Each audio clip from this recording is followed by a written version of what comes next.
Hello दोस्तों, आज हम बनाएंगे फन्नस जीरा राइस। उसके लिए अभी कढ़ाई गरम किए, उसमें डालेंगे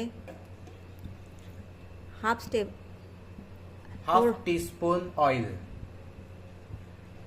पर ये इतू सा ऑयल क्यों डालना है हमें? क्योंकि हमें उसको सिर्फ जीरे से फ्राई करना है। अच्छा, तो राइस क्योंकि बनाने के लिए हमारे इतना ही ऑयल जरूरी है ना?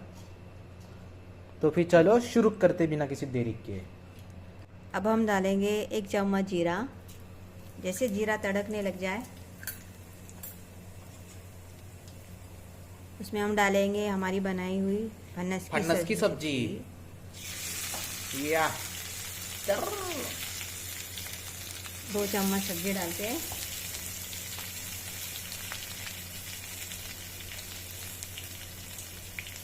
और हम इसको थोड़ा सा मिक्स कर लेंगे और हम थोड़ा सा इसमें अच्छे से मिक्स करेंगे।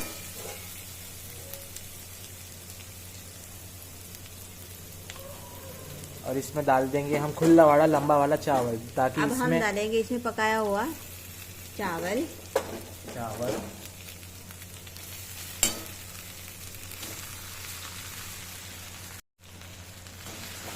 और इसको हम अच्छे से मिक्स करेंगे।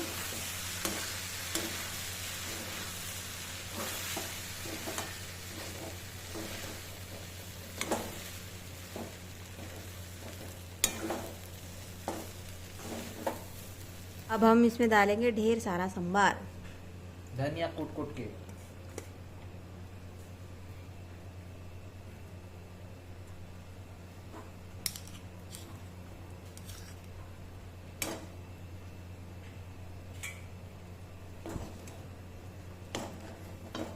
लो हमारा बन के तैयार हो गया इंस्टेंटली। दिखने में भी उसका टेक्सचर भी बहुत बढ़िया दिख रहा है। इंस्टेंटली एकदम फन्नस राइस, एकदम लाइट वेट। फन्नस जीरा राइस। गर्मा गर्म खाओ और खुश रहो।